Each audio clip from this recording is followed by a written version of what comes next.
Right, now there's my other game in the Four Nations Chess League that was played at the weekend, which should have been a win for me, but sadly it wasn't.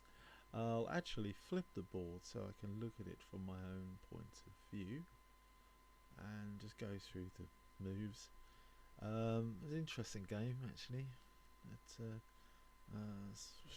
should have had the full point, but sadly didn't. But never mind. I was trying to see where I went wrong. Let's switch off some of these other things so we're not got so much feedback, and we're off. So it was a French defence. Here we are, e4. So I decided to play e6, keep it solid. Let's see what my opponent's going to do. And knight c3. So this is why I tend to play this. Quite like this. It's very, very solid. Got strong players. I've had some good results, including beating an international master in a simul. And this is the Stonewall, or rather the Fort Knox variation of the French defence. So we go. So you get it solves the problem of this Queen's Bishop that often is a problem in the French defence. So it gets trapped in here. In this variation it doesn't, but you do of course do a bit of manoeuvring before you get it out of there or get rid of it altogether. But it does solve a lot of issues with this bishop.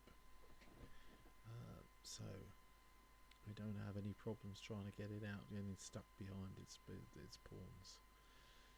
That's one of the main reasons behind it. And we're aiming mainly for exchanges to try to, as we've got a rather cramped position, we want to initiate some exchanges.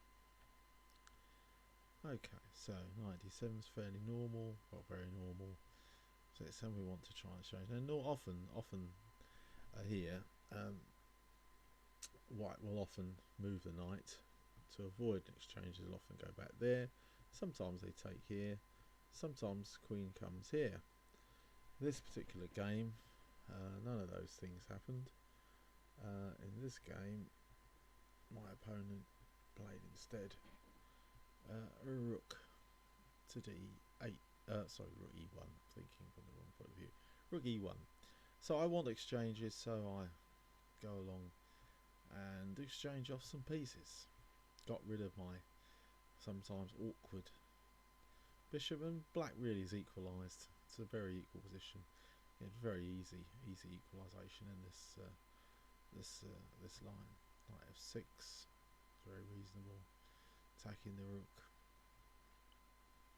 pins the knight to the queen, breaks the pin.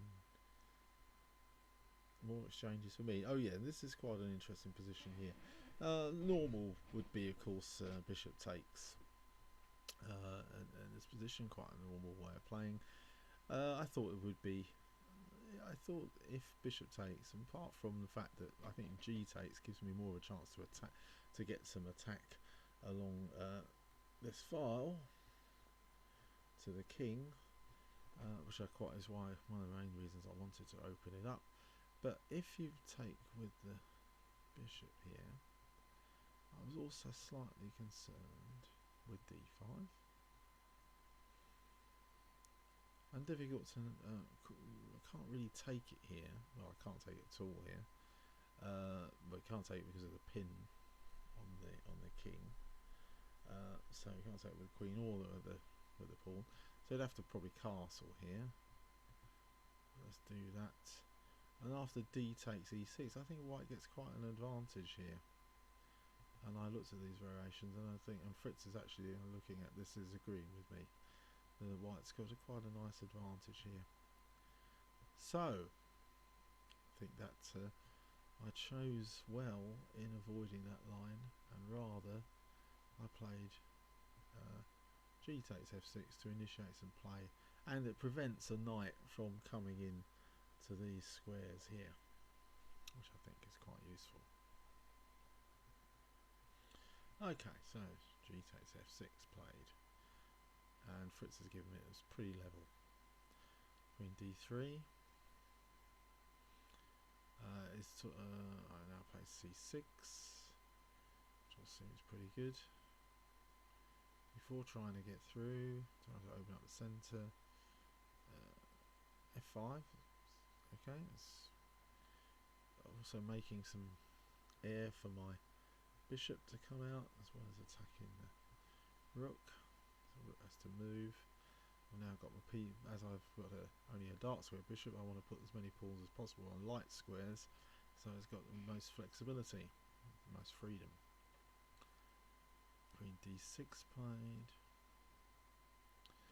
All this is pretty okay. And a castle queenside, which I think is good. And Fritz is agreeing with me. So it's giving this as pretty level, pretty even. It's quite a tense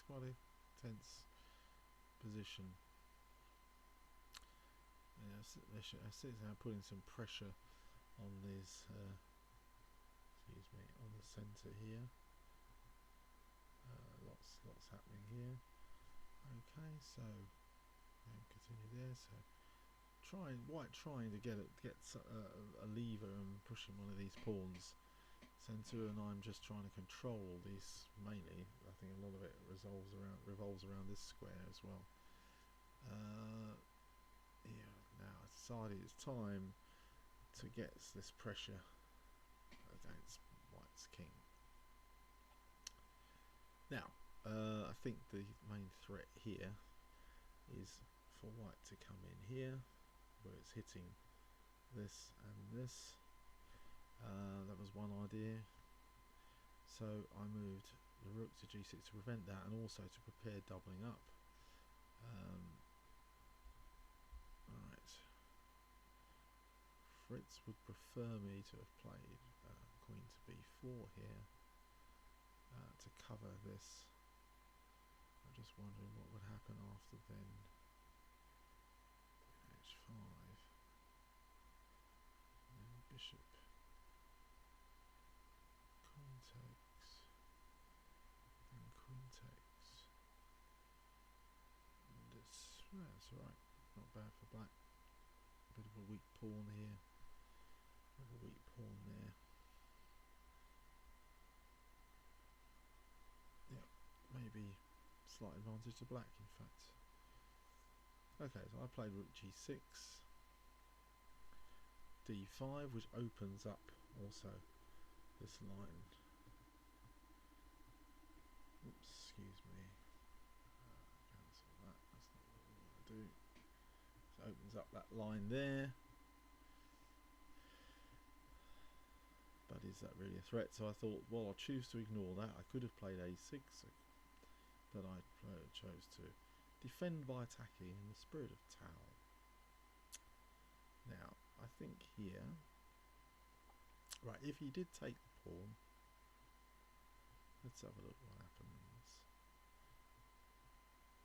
Just g2.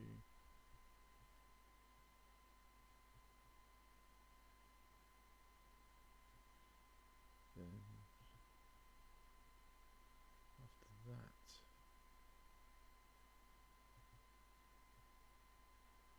it's difficult to see a way through, really.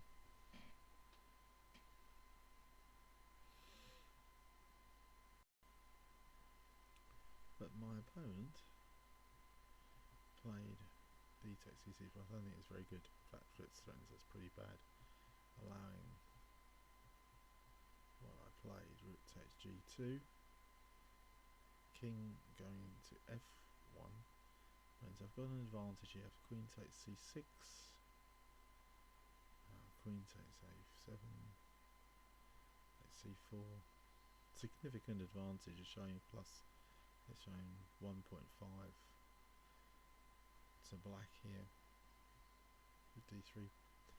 Now it's self-pinning, but there wasn't really much you could do there. Okay, so e5, Fritz doesn't like that. Now that was a bit of an error. I should have just simply taken this pawn. And then there's nothing really there. I'm just material up. I chose instead to try to put pressure on here. My plan was, of course, for the pawn to continue to advance and hit these, but could have been met by b3 after queen c6, queen a8 check. Just take that back. Is there anything better than that? Oh, actually, queen a8 check.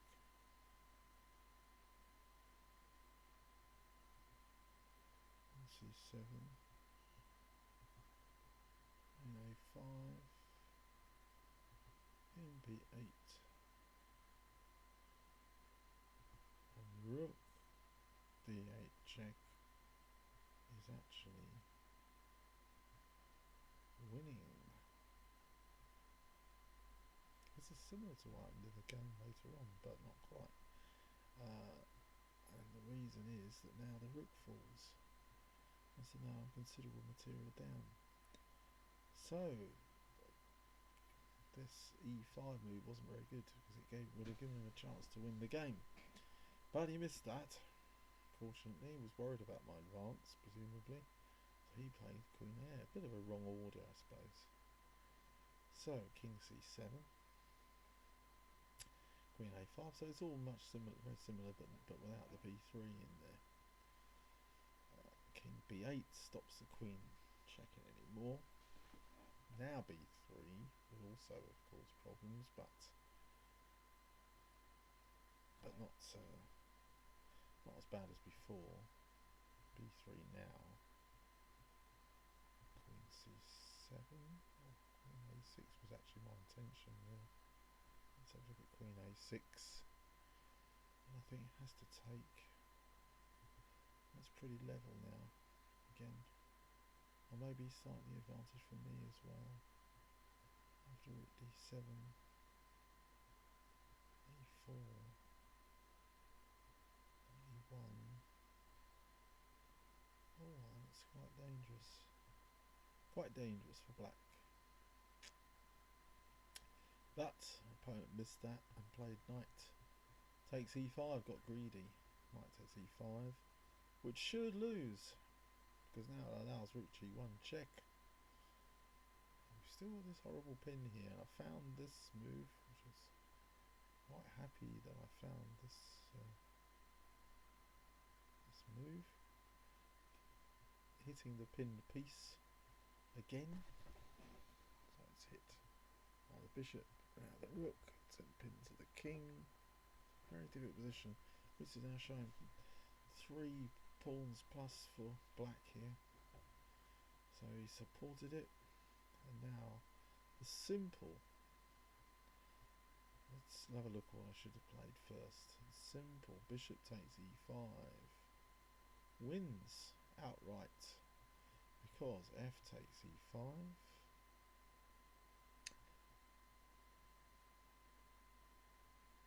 There's a few ways of winning here. Let's look at this one, probably one that I might have found.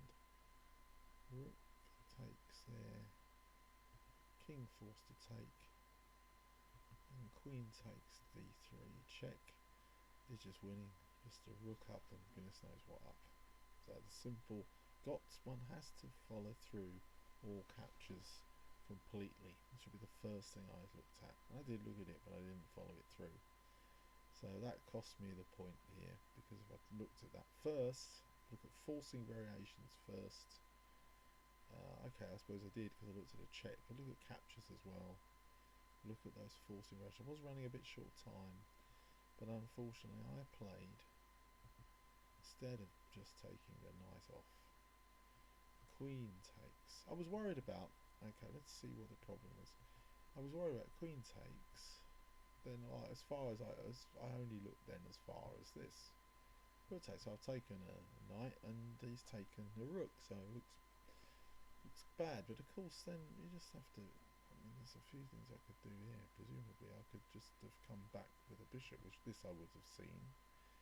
I could have just played bishop here with a discovered check, and if the queen comes back here, I'm just taking the queen off. I think that would have been a fairly easy win, a very easy win. That I should have played, that I should have seen, should have played. No, that was what I was afraid of, but it's not. It's nothing there. So instead, I played queen e4 check.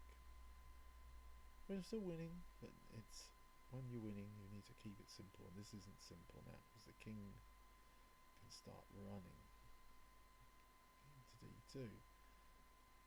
No simple win now. It's queen takes f4. It's okay, winning still, but now the problem here is there's only one. Right, there's several ways of checking the king further, and there's only one that wins, and the rest draw. If I played rook c8 check, it wins. Say for example,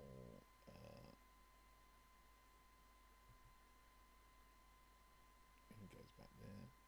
That's a very easy, nice win here. Queen c1, I wouldn't say easy, but a very nice win. And checkmate.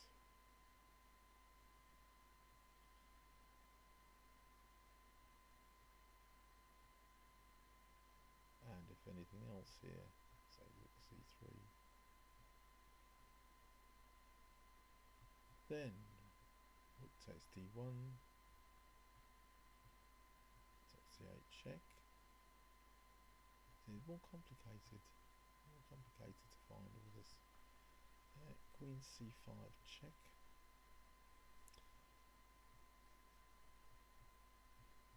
D1, and now the bishop falls. So it's winning, but not as simple as the other way, as the other possibilities. But unfortunately, I played the rook to g2, which looks good, but unfortunately, it fails to win. And it fails to win in a variety of ways. Although that probably wasn't the best move by white, but still. Okay, there is still apparently a way to win, to get an advantage here. It would be play rook takes b2. Check. But it's a difficult move to find. I played what looks like a more simple move. We think everything's hitting this square, threatening mate. Excuse me.